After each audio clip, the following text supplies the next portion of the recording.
le monde me connaît au nom de Germain. Je suis propriétaire de cette maison avec mon mari, ça fait 22 ans. Depuis 1988, depuis qu'on était ambassadeur à Paris. C'est là où on avait acheté cette maison. Voilà que quand on a habité cette maison, il y a un individu qui s'appelle Toubemona.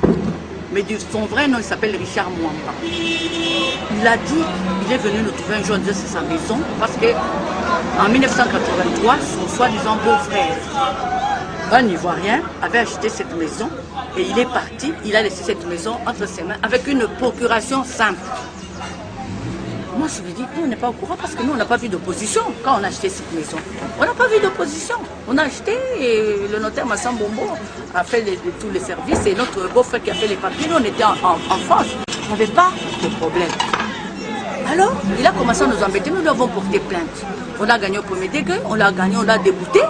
Mais non, il nous a menacés. Il a menacé notre avocat en disant, je vais vendre cette maison à la famille Kabila et on verra. Effectivement, vers 2005, il va vendre.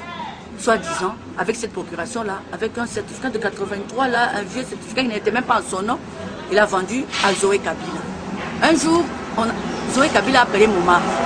Nous, on croyait que c'était affaire politique. Il lui dira, j'ai déjà acheté votre maison.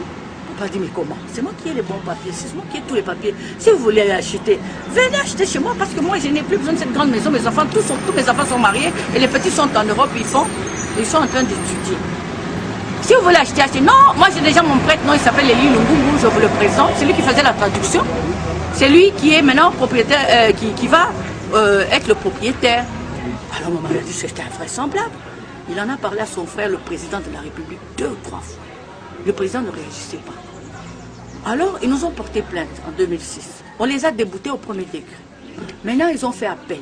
Au deuxième degré, maintenant, il y a un avocat, qui est le neveu de Luzolo, qui est dans le cabinet de Luzolo. C'est celui-là qui est leur avocat. Il est allé dire à tous les magistrats, à tous les juges, attention, cette affaire, c'est l'affaire de Zoé Kabila et de Jeannette Kabila. Tous les juges ne savaient plus maintenant rendre justice. Alors moi j'ai dit, mais quelle est la tolérance zéro qu'on proclame dans ce pays?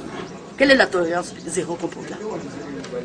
Les juges ont dit comme ça à Maître Matadi Wamba, qui est notre avocat, à Maître Mukendi, nous ne savons pas rendre justice parce que cette affaire, c'est Jeannette Kabila et Zoé Kabila qui sont derrière. Vous voyez?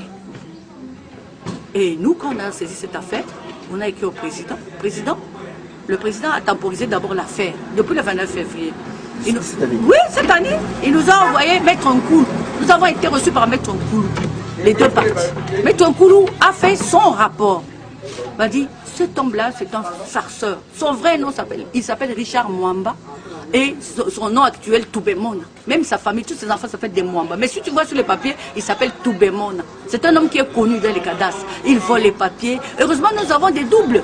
Même au cadastre, on est allé vérifier. Le conservateur a certifié notre certificat à 22 ans.